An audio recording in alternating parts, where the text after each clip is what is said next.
Hello, Grim Histories fans.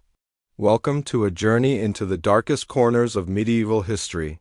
Today we delve into the life of a man whose name alone sends shivers down the spine. Vlad III, Prince of Wallachia, better known as Vlad the Impaler. Ever wondered what kind of nightmare could inspire the legend of Dracula? Prepare yourselves, because the truth is far more terrifying than fiction. Imagine, if you will, the year 1462. You're riding through the dense forests of Wallachia, the air thick with the stench of decay and the chilling whisper of the wind. Instead of the usual sounds of birdsong, you hear something else, a low, guttural croak, the rasping of ravens, and the sickening creak of wood. Then you see it, a forest of the dead, not a battlefield strewn with the casualties of war, but a meticulously arranged display of horror. Thousands upon thousands of impaled bodies, their lifeless eyes staring blankly at the unforgiving sky. 20,000 souls, according to some accounts, each skewered on a sharpened stake, forming a macabre, silent army. Can you even begin to comprehend the sheer scale of such barbarity? The sheer chilling intent? This wasn't some random act of violence. This was a deliberate, calculated spectacle of terror, a grim masterpiece orchestrated by one man, Vlad the Impaler. He didn't just kill his enemies, he displayed them. He used their deaths as a chilling message, a grim warning etched into the very landscape of his kingdom. This wasn't just a battlefield. This was a gruesome artwork, a forest of agony designed to break the spirit of any who dared to oppose him. And let's be clear, Vlad's methods weren't limited to the battlefield. He impaled his enemies, his political rivals, even common criminals, anyone who dared to cross his path. He impaled them alive, sometimes for days, a slow, agonizing death designed to maximize suffering. Some accounts even claim he'd sit and dine while watching his victims writhe in torment. Now, some might call him a monster, a psychopath, a bloodthirsty tyrant. And they wouldn't be entirely wrong. But to simply label Vlad as evil is to ignore the complex historical context of his reign. He ruled a small, volatile principality constantly threatened by the mighty Ottoman Empire. Was his reign of terror a necessary evil, a brutal but effective means of securing his territory and preserving his people's way of life in the face of overwhelming odds? Or was it simply the outpouring of a deeply disturbed mind? This is where things get truly interesting. Vlad wasn't just a ruthless warlord. He was a product of his time, a pawn in a dangerous game of medieval politics. Born into a world of betrayal, intrigue, and constant warfare, he learned early that mercy was a luxury he could not afford. His childhood, spent as a hostage of the Ottomans, undoubtedly left its mark. So was Vlad the Impaler a monster born of pure evil, or a tragically flawed product of his time? Was his brutality a calculated strategy, or simply a reflection of a deeply disturbed mind? The answer, my friends, is far more nuanced than you might think. And that's just the beginning of our story. Subscribe to Grim Histories for more chilling tales from the darkest corners of history. Hit that notification bell so you don't miss out on the next part of Vlad's terrifying saga. Welcome back to Grim Histories, where the past isn't always pretty. Last time, we were left with a horrifying image, a forest teeming with the impaled bodies of 20,000 souls. A grim testament to the reign of Vlad III, the Impaler. But how did a man become capable of such monstrous acts? The answer, my friends, lies buried deep within the turbulent history of 15th century Wallachia, a land perpetually teetering on the brink of chaos. It's a story of betrayal, blood, and the chilling forging of a legend. Vlad wasn't born a monster, he was born into it. The year was 1431, and the world he entered was a brutal tapestry woven with threads of political ambition, religious conflict, and the ever-present shadow of the Ottoman Empire. His father, Vlad II Dracula, was a voivode, a prince of Wallachia, a member of the Order of the Dragon, a chivalric order dedicated to fighting the Turks. The name Dracula, meaning dragon in Romanian, was a title of honor, a symbol of strength and courage. Yet, it also foreshadowed the fiery, destructive nature of his son. Imagine, if you will, the claustrophobic confines of a medieval castle, the air thick with the scent of beeswax and fear. That's where young Vlad spent much of his childhood, not in the comforting embrace of his family, but as a political pawn. In 1442, Vlad II, facing pressure from the powerful Ottoman Sultan Murad II, sent his two young sons, Vlad and his brother Radu, to be held hostage in the Sultan's court in Edirne. Now, this wasn't your typical summer camp. Edirne, a vibrant and powerful city, was also a place where political maneuvering was as common as breathing. These weren't mere children. They were bargaining chips. Hostages whose lives hung precariously in the balance of shifting power dynamics. The palace, though opulent, was a gilded cage, a constant reminder of their vulnerable position. Imagine the chilling isolation, the constant fear of betrayal, the subtle and not-so-subtle threats woven into the fabric of their daily lives. The years in Edirne weren't simply a period of confinement. They were a brutal education. Vlad witnessed the ruthless efficiency of the Ottoman war machine, the chilling pragmatism of its leaders, and the consequences of weakness. He learned to navigate a treacherous world where loyalty was fickle and survival was a daily struggle. He absorbed the lessons of power and violence not through textbooks, but through the harsh realities of a life lived in the shadow of the Sultan's blade. The experience profoundly shaped him. While his brother Radu adapted to the Ottoman lifestyle, becoming a favorite of the Sultan and embracing the Islamic faith, Vlad remained fiercely independent, harboring a deep-seated resentment against the Ottomans and a burning desire to reclaim his birthright.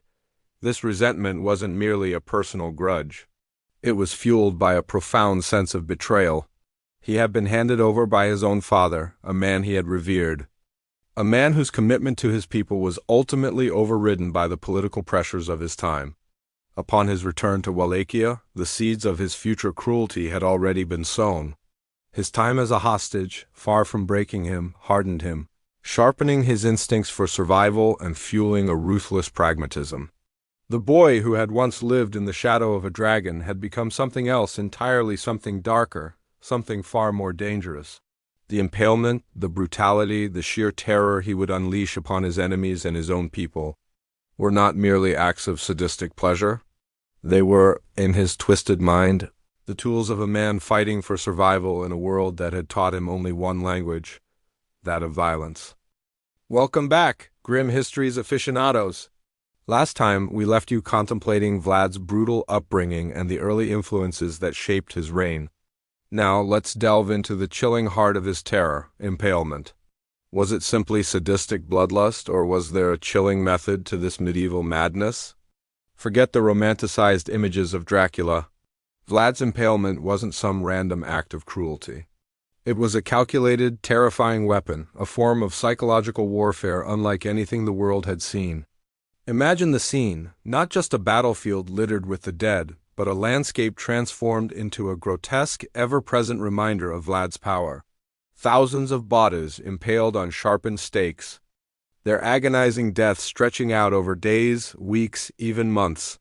The stench alone must have been unbearable, a miasma of decay hanging heavy in the air, a constant, nauseating reminder of Vlad's wrath. The sheer scale of his impalements is staggering. Historians estimate that tens of thousands, perhaps as many as 20,000, met their end on Vlad's stakes. Can you even begin to comprehend that number? Picture it, fields of impaled corpses, forests transformed into macabre monuments to his reign, the very air thick with the stench of death and decay. It wasn't just about killing. It was about terrorizing. It was about sending a message so brutally clear, so utterly unforgettable that it would resonate for generations. But how did it work, this horrific spectacle? The stakes weren't just randomly shoved into victims. There was a gruesome artistry to it. The length and angle of the stake were crucial, designed to cause maximum suffering and prolong the agony. Some accounts describe stakes driven through the body at an angle, leaving the victim suspended, their weight preventing them from falling to the ground. Others speak of stakes driven through the abdomen or chest, aiming to keep vital organs intact for as long as possible, dragging out the excruciating torment. The psychological impact was far more devastating than the physical.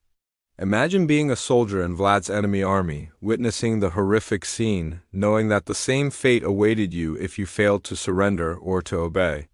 The fear would be paralyzing, the very thought of it enough to make even the bravest warrior reconsider their loyalty. This wasn't just about eliminating enemies. It was about breaking their will, about instilling a terror so profound that it would cripple their ability to fight. It wasn't just enemies who faced Vlad's wrath. His own people, those who dared to disobey or challenge his rule, were also subjected to his gruesome punishments. This wasn't merely a war tactic. It was a method of governance. He was using fear, raw, unadulterated terror to maintain control over his kingdom. Think of the chilling effect on the population, a constant fear, a constant awareness of the Impaler's power hanging over every aspect of their lives. This was medieval society, where superstition and fear were already potent forces. Vlad amplified them to an unimaginable degree. So was Vlad simply a sadistic monster? Or was his use of impalement a horrifyingly effective form of medieval warfare and governance? Was it a gruesome display of power, a calculated strategy in a world of brutal political games, or simply the product of a deeply disturbed mind? The answer, as with so many things in history, is complex and disturbingly nuanced. And that, my friends, is what makes this story so utterly captivating.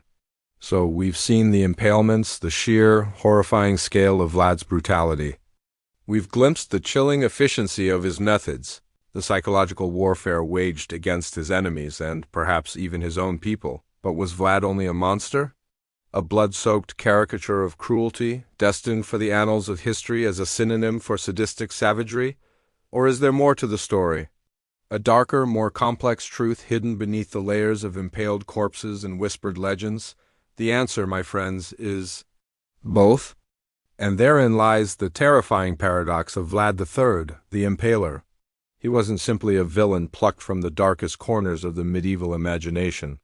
He was a product of his time, a desperate man fighting for survival in a world teetering on the brink of chaos.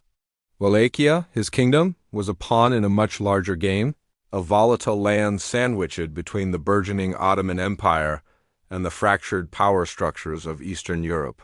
The Ottomans, like a relentless tide, were pushing westward, their armies a monstrous wave threatening to engulf everything in their path. Vlad, caught in this maelstrom, inherited a kingdom already weakened by internal strife and external threats. He wasn't some bloodthirsty maniac from birth.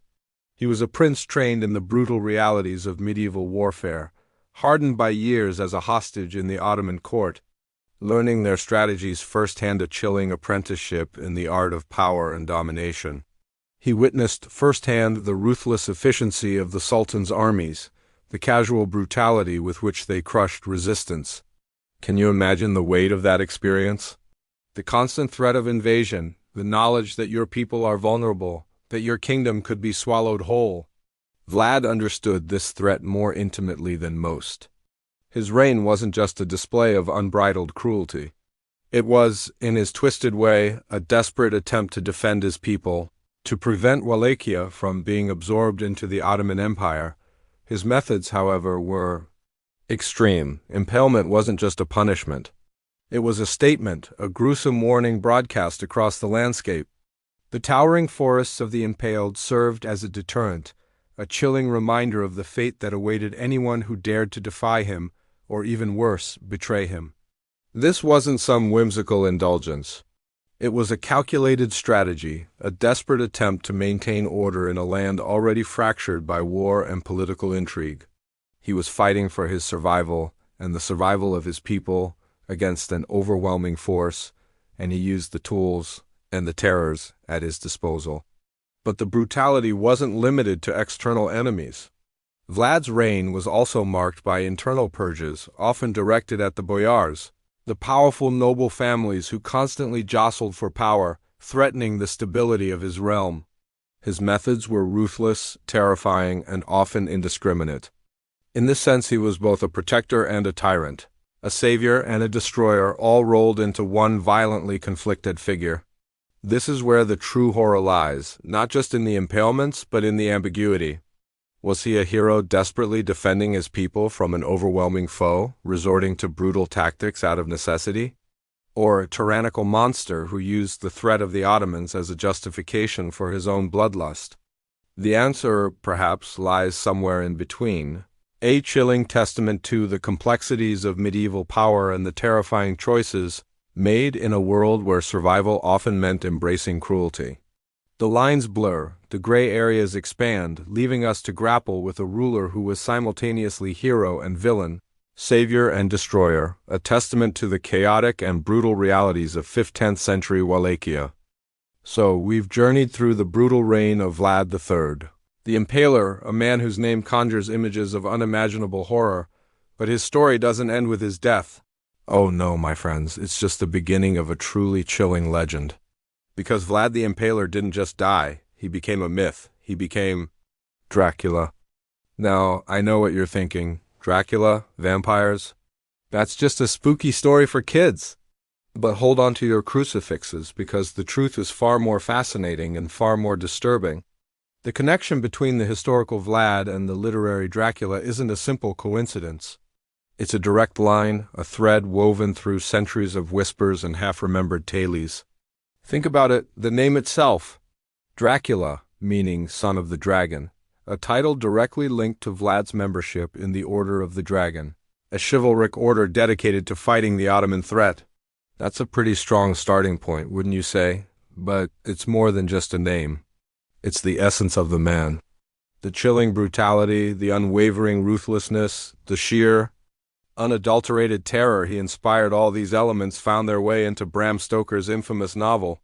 But how did this transformation happen? How did a real flesh-and-blood prince become the quintessential vampire? Well, the transition wasn't instantaneous. It was a slow burn, a process fueled by centuries of folklore and exaggeration.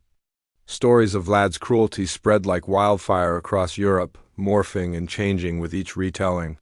The details became more grotesque, the numbers of his victims inflated to almost mythical proportions. He went from being a ruthless ruler to a demonic figure, a nightmarish embodiment of evil. Remember those tales of impaled bodies lining the roads, creating forests of the dead? Those stories, already horrifying in their reality, became even more terrifying in the retelling. In the darkness of medieval taverns, around crackling fires, the stories grew, adding layers of supernatural horror. The image of Vlad the Impaler bled into the emerging vampire mythos, the image of a man who could control the dead, who stalked the night, feeding on the blood of the innocent. It was a perfect fit. Then came Bram Stoker. While it's unlikely he knew every gruesome detail of Vlad's life, Stoker undoubtedly knew the legends. He drew inspiration from these stories, weaving them into his masterpiece, shaping the image of Count Dracula. He took the historical Vlad, amplified his cruelty, and added a layer of supernatural dread, creating a character that would forever haunt the collective imagination. Stoker's Dracula wasn't just a vampire. He was a symbol of the primal fears of the Victorian era, a reflection of the anxieties surrounding sexuality, foreign invasion, and the darkness lurking beneath the surface of polite society. And at the heart of it all, lurking in the shadows, was the ghost of Vlad the Impaler. So, the next time you shiver at the thought of Dracula, remember the man who inspired him. Remember Vlad III, the Impaler, a historical figure whose brutal reality gave birth to one of the most enduring monsters in literature. His legacy is a chilling testament to the power of history, the enduring nature of fear, and the strange, unsettling way fact can become fiction, and fiction can become far more terrifying than reality.